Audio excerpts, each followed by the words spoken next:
Dr. Basnyat, you're an internal medicine physician with specialized training in geriatrics. I'm interested to know, what's your clinical take? If you press me on one thing, then I think vitamin D has stood out as that one single most important thing that I look at during my day-to-day clinical practice.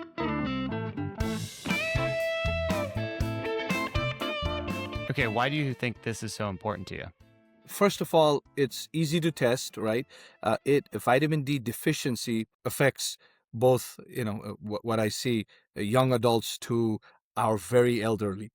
And vitamin D is, of course, as we know, not just a vitamin, but also hormone. So, there are many properties of vitamin D that, kind of mimic what the thyroid gland would do, as producing thyroid hormone.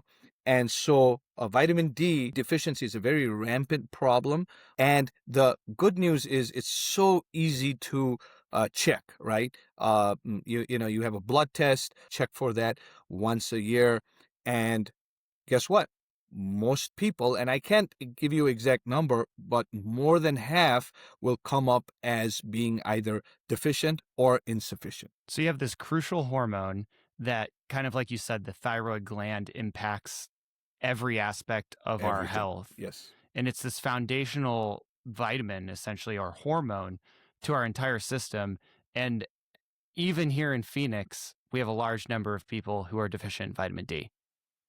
That's correct. Long gone is that myth where, we say, oh, have more exposure to the sun and, with the cholesterol as the substrate underneath the skin, you'll get the vitamin D factory going. But that is actually not usually the case. First of all, we got to be very careful in how much sun exposure we have, of course, very well protected. But even then, let's say, an hour or 90 minutes on, direct sunlight might help you in some other ways, but there's a fine line between also, getting exposed more to the ultraviolet rays. You cannot be exposed too much to sunlight.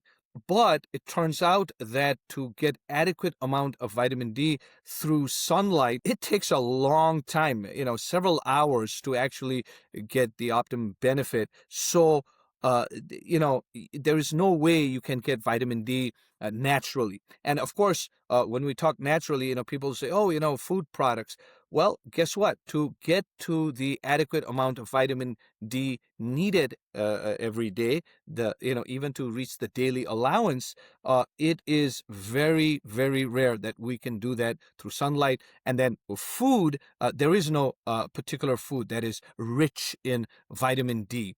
So if somebody does have vitamin D deficiency or insufficiency, then that is it has to be supplemented by tablet or capsule as a health supplement, and that's the single most important health supplement that I would endorse in my So it's practice. basically catch 22, right? We need the sun from a developmental standpoint. We need the sun to help us produce the Correct. vitamin D.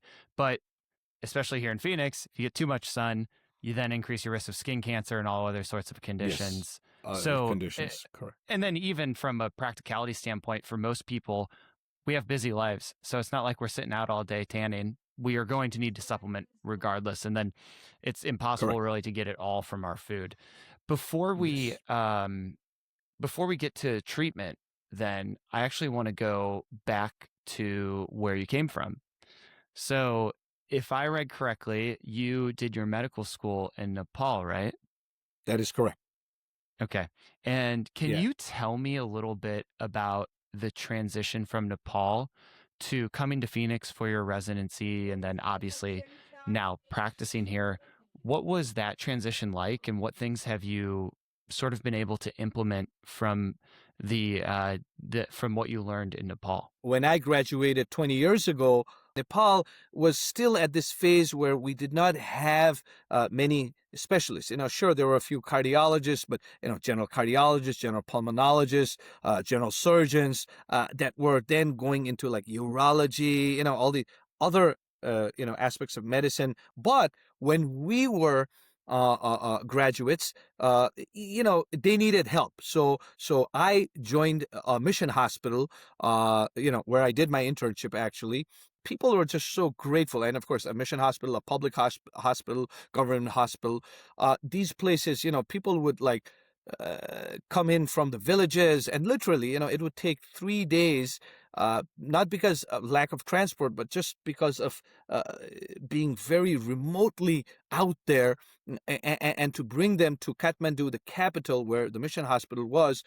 It was a task. And all this time they're sick or deathly ill, sometimes, and then they had to be brought in. And so whoever saw them first, and usually, as we were called, the house officers, new grads, you got to do everything. I mean, sometimes you had your hands on surgery, even if it be like, appendectomies or even C-sections. You had somebody that was trained, but quickly you had to take over in many of these instances, and you got better in doing that. And not to mention, hands-on, incision and drainage and all that in surgical field. But in medicine also, like in internal medicine, as I would later do, putting in chest tubes or doing lumbar taps was a routine thing. People would roll into the ER. There would be TB, tuberculosis, right, left, and center, and you certainly didn't wait for the internist, and let alone the pulmonologist, to walk in. That would be few hours, few, hopefully not days away. And so you really got to be very good at these procedures. And over time, that just boosted confidence. And of course, at that time, I also thought, now it's time to pursue higher education. My background is, my dad was one of the first to, complete his residency in the United States and go back to Nepal. So he really inspired me. He said, there is United States to pursue higher education in medicine, and some of my friends were already doing it. My seniors in medical school had already gotten into various, so that started my journey to, pursue my residency in the United States. So you went from a situation that almost sounds like trial by fire. You came That is directly correct. out of school. You had a 1 year internship that I would Sure. guess was an absolute whirlwind. And then Yes. basically you come out and you're expected to do a Do a large lot of, scope of yeah. practice Yes. that has a Yes. bunch of different areas of expertise.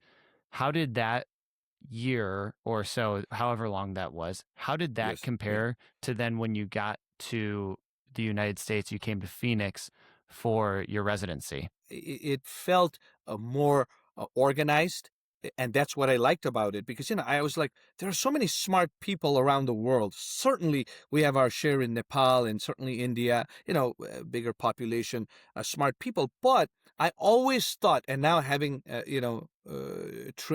being trained here and then practicing here for some time, now I realize, you have some smart brains there. But if you do not have the proper structure in a residency program, whatever residency program, higher postgraduate training you have, if you, the candidates might be, top notch, but if you don't have a system that really, trains them in that particular field, then you lack good training. And in the U.S., the thing that Dad had told me also, is that, like, in the U.S. there is uniformity. Like, you do it in a rural area, Arkansas, or in Harvard, at Harvard. You pretty much get the same training. I mean, there's but the standard of training, is about the same. And that's exactly what I felt when I did my residency at the then Banner Good Samaritan Hospital. I got exactly that. I mean, I was hungry for training, residency, and was very grateful that I had an opportunity to do the in one of the finest places in the world. But what actually really got me going was really when I started practicing, because that's where, yes, you're trained, you're board certified, but again, as my dad always says, 30% or maybe 20% is medicine in practice, 70 to 80% is art, how you approach the patient, how you make the patient feel. And that's what I've stuck to over the years, I would guess you went from playing defense a lot of the time, trying to save people, at to the end of a very severe illness, to illness. Yes, offense where now you're trying to prevent illness in people. that is correct. That is absolutely right. And what do you take the skills that you learned in Nepal? What skills do you take from there to then apply to playing offense? So, obviously the procedures that I did. And so, like, for example, in the ICU, sometimes I would feel, oh, I've done this spinal tap so many times, but that was easier for me. So residency training, hands-on, was a little easier. But the other thing that really helped me was the qualities in a doctor. I mean, yes, I know you can't train on it, but compassion, gratitude, acceptance, both from the patient and the doctor, you got a lot of that back home. So for example, there was this one girl, like 19, and her father had brought her from, again, 3 days trekking to the mission hospital. And we thought, he thought, yeah, she has bad reflux, and but she's complaining of pain. So, hey, can we, hey, doc, can you do something about it? And, we said, okay, we'll put her on some, proton pump inhibitors, and, schedule her for a scope like in a month's time, because, there's so many people that are waiting for these elective procedures. But within like 3 or 4 days, she started to get very sick. And, we ended up doing endoscopy. There was a biopsy taken, and the biopsy unfortunately showed gastric carcinoma. This lady at 18 had never smoked, never drank. And, it was my job. And it was one of my first, times that I had to break the bad news. And, the father with, his I mean, it's like a movie back from the 30s or 40s here. He had some tattered clothes. He had the Nepali topi, typical Nepali. And and then as I approached him, he kind of got I think the drift, that feeling. And I said, sir, please have a seat. Uh, doesn't look good. I mean, I think she has cancer. And at this time, of course, the patient herself was is in sort of a coma. She was already needing oxygen, and I think she was intubated at that time because she had effusion, pleural effusion, and whatnot. And so, he looked me in the eye and said, "Okay, this is a devastating diagnosis. I know. Can you cure it? Number one, question number one. And number two, how much does it cost?" And both those answers were a big negative, right? And then, the father looks me in the eye and says, "Thanks, doc, for trying everything you could. It is what it is. We have to accept. So I'd like to take my daughter for, her mother's waiting, thinking that and, I want to take her back."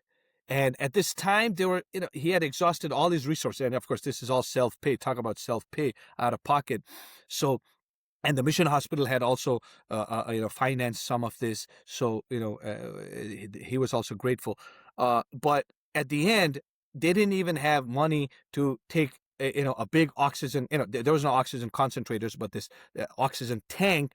And they had to, because otherwise she would stop breathing, obviously. And I think she was in some kind of non-invasive ventilation also, but and I forget the details. But now it was this desperate measure to take the daughter back to the village for her mom to say her goodbye. And when you see these kind of things, then it really puts your life in perspective, as a doctor, as a human being. And so when you see that, you bring that here. And here also, of course, devastating cancer diagnosis. Of course, we have resources here, but from the patients, they're no different from the patients in Nepal, where, I have seen patients where they said, "Doc, give it to me straight," and accepted that. And acceptance is a really hard thing to do, knowing that, maybe you're at the end of your life, even in the United States, where, we have all this modern technology and everything. But I've had people that hard conversation, and you get to see many similarities in different contexts, in different situations, but we are humans after all. You know, I imagine if you saw that person, you probably thought if her father could handle it with that sort of grace, then, you know, what eh, things do we have in our people, life that are yes, significantly less than that, that maybe we could handle better? That's yes, incredible. It's a great story. You know, they traveled all that way in. Your patients now routinely travel to see you. yes, Maybe not 3 and days, but no, but up to but they come. 3 hours. Yeah, they come Yeah, from places like yeah, Yuma and, yeah, and yes. places that are 1, 2, Sedona, 3 hours. Flag, Yeah. Why do you think that Fort is? Defiance. Why do you Uh, think that yeah, is? I mean, you have patients that you've been out. You were down in, if I remember right, you were in Casa Grande, and you went up to yes, Chandler, and that's eventually correct. you came That up is into correct. Phoenix, That is correct. and you have patients that refuse to go anywhere else. Why do you think that is? And I think that, I tell the patients, from here to your place, your residence, you probably could find 7 or 8 doctors like me, perhaps better doctors, of course, that, but they always say, it's continuity of care. You've seen us for a long time. Yes, you have moved 2 places or so, but, they say, you listen. And that also for me was new, like when I first started out, and it was Maricopa near Casa Grande when I started out after fellowship, the practice there, again, a devastating diagnosis, cancer, and they've been to like MD Anderson, and they've gotten the diagnosis, they've gotten the prognosis, and here I am now as their PCP, primary care physician, looking at them, listening to them. And I felt helpless at times, very uncomfortable. But they went, they carried on with their, what they had to say, what diagnosis, what they felt about the diagnosis, what the doctors had said. And at times I would interrupt and say, I'm so sorry.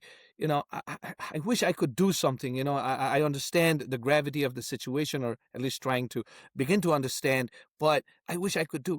And there'd be a long pause, and they'd look at me and say, "But doc, you're listening." That's what meant, and I was like, really? I wish I could, scribble down a prescription, or yes, we will add this adjunct therapy, from my scope of practice. But unfortunately, that didn't happen. And yes, I was there, helpless, listening. But I realized that even that was so much part of therapy that it meant a lot to people.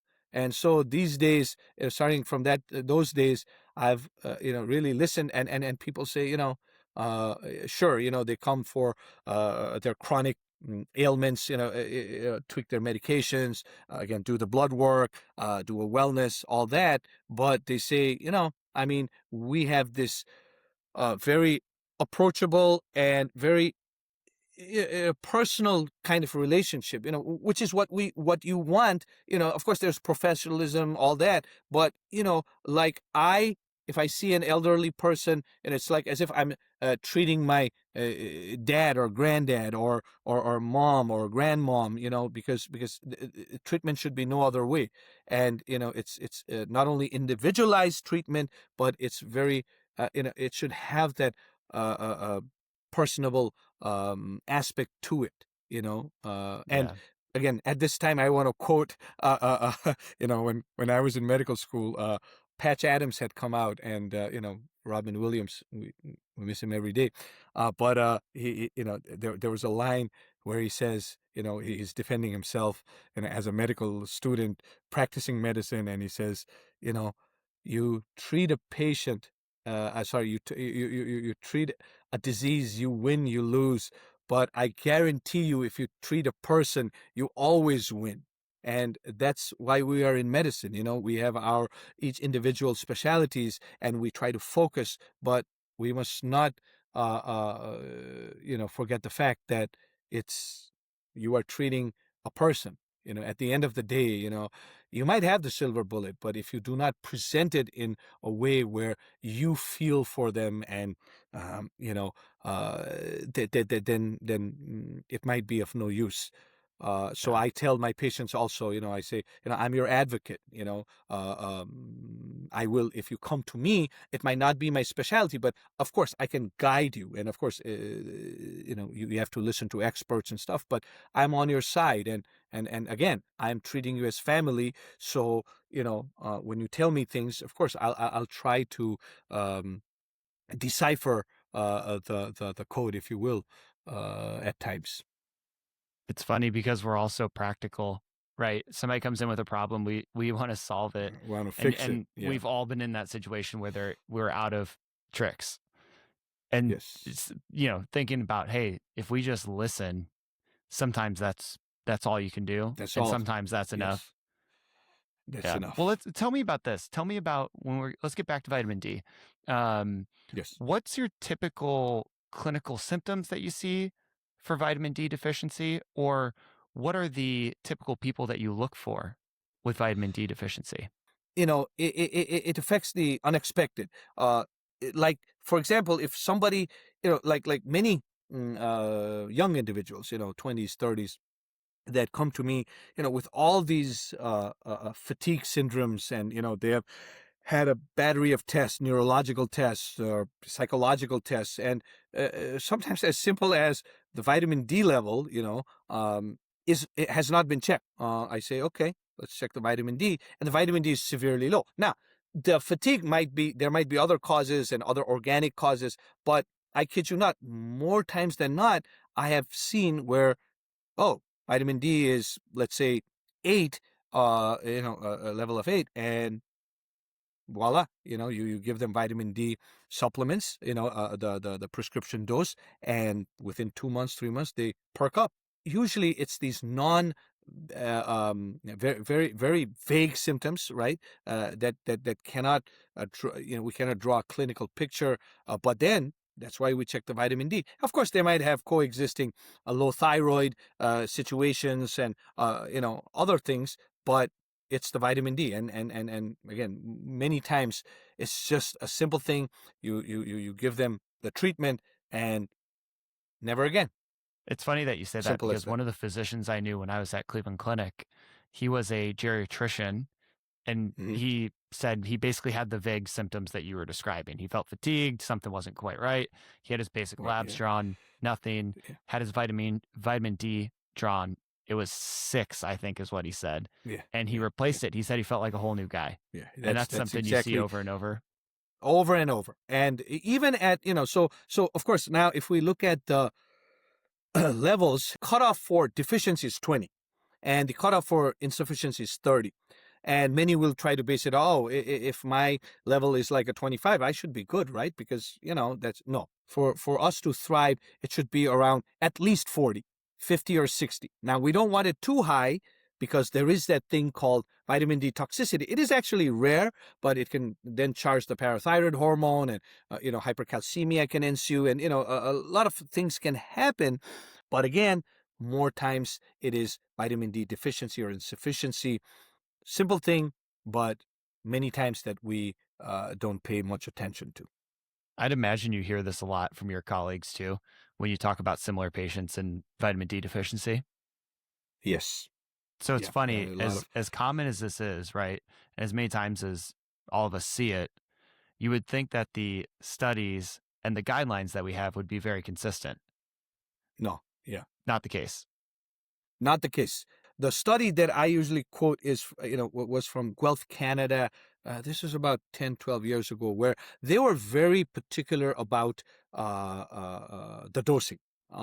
Like, okay, let's say, I'm an average guy that does have vitamin D above 30, so it's 35. Okay, so what do I do now? So it's well above the mark. So I have 35. What do I do? How much of the vitamin D supplement do I take over the counter? And so there had been a lot of debates, but this study was very well done. Sample size was big, and so it concluded that you should have anywhere minimum 2,000 every day, maximum 4,000. So that's why people come to me with this practical problem. Well, I could find 1,000 capsule, international unit capsules, 2,000 sometimes, and then 5,000. why don't I just take the 5,000? I mean, call it even. You said 4,000. And then I, again, still, say the same thing, that, yeah, the 5,000 at one time, because it being a fat soluble vitamin, can push you to the limit. Now, that's not always the case. I don't think, you'll go wrong taking the 5,000. But if you want to practice precise medicine, then 2,000 for sure, but up to 4,000. It's interesting. The New England Journal of Medicine had a study that was called the Vital Study, and it was Yes, vitamin D. I believe it was also fish oil included in it, but they just correct. gave Yeah. people 2,000 every day, and they looked Yeah. at the outcomes, and they didn't care if you were deficient, if you were normal, whatever. They just told everybody to take 2,000 per day. And they actually saw that cardiovascular effects were pretty negligible. There wasn't statistics significance there, but there was like a 22% reduction in autoimmune disease. And there was also a Oh, I didn't. massive Yeah. Yeah. reduction in the advanced cancers. So it was like stage Yeah. 3 and stage 4 cancers were substantially lower. The other role it has, and this is again tested in internal medicine as well, is if you have too low of a vitamin D, so that's defined as less than 20 for sure, uh, your tolerance to statin medications also goes down. So you are more intolerant to statin medications, which again, other than vitamin D, if we're looking at a prescription, most people, certainly above the age of 40, male and females, are on statins for one reason or the other. And guess what? Statins, I mean, they've been around for 20, 30 years, but even if we improve from the prototype, the most recent statin therapies, many people do experience intolerance, like muscle pain, soreness, and this has also been linked with, if you have very low vitamin D, your chances of being intolerant to a statin increases. You said earlier that you recommend yearly screening for your patients. Is this kind of a general everybody gets a yearly screen? That is correct. Now, again, in my practice, patients above 18, 18 or above, till you are 105 or beyond, you get screening. Now, it becomes very important in older individuals now, especially in females, right? So they're already set up for postmenopausal females. They're already set up to get osteoporosis. It's just a matter of time because the estrogen level is down. You're 65, and you can get osteoporosis, which again, then you have to do treatment of osteoporosis. But before that happens, that's why vitamin D plays a very crucial role in trying to prevent osteoporosis. And I keep saying vitamin D. What about calcium? Well, first thing is calcium you get in your daily diet, and as time goes by, we'll perhaps find more about vitamin D. But at this point, we can safely say that that is a much needed hormone as well as a vitamin here to stay. Okay. So you're screening yearly, and particularly postmenopausal women and elderly folks, but Yes. honestly, Hmm. everybody. And then anybody that comes to you Everybody. with maybe a complaint that's like you described earlier, That's vague correct. fatigue, you're going to check the Yes. vitamin D to make sure it's okay. Yeah. You said Yes. earlier 2,000 to 4,000 international units of vitamin D tends to Daily. be your daily recommended dose. Do That is you, correct. if they are deficient, do you do larger doses to help replete the reservoirs? Yes.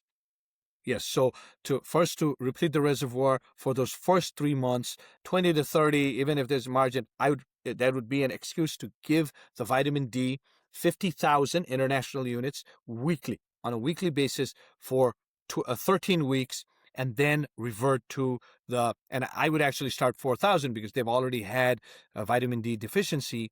So I just say, take the higher limit of what was recommended, which was 4,000 international units. So, doing that is a thing. But, some people want to scale down 2,000. But I tell people, oh, most of the people say, oh, yeah, I take a multivitamin. There's vitamin D. Yeah. Guess what? My vitamin D in multivitamins only 1,000. So, yeah, you can take the multivitamin, although, that's a different discussion to have. But you still need to take standalone vitamin D. And then, so once you get them repleted, do you do a follow up lab or do you just check it with the yearly lab? That is correct. Check it with the yearly lab because, again, it's not that of a dire situation. And again, if we've played our cards correctly, the dosing has been correct, I'm not worried about vitamin D toxicity at that time. But in a year's time, maybe. Awesome. So, based on what we've seen, vitamin D is important. It's a crucial hormone. Check it yearly. And if you need to replete it, it's not something that you have to be concerned about watching religiously because it is very safe to take, especially in those dosages that are between 2,000 and 4,000 daily. Absolutely. Okay. Daily. Well, that's awesome. And thank you so much for coming on here, Dr. Basnyat, and sharing your story. Anybody will listen to this will see exactly why your patients follow you for, Mm. every time you move practice People locations have been or kind. yes, yeah. This is Second Opinions. I'm Dr. Nolan Fisher. Come see us again next week. Dr. Basnyat, thank you so much for doing this. Thank you. Pleasure was all mine.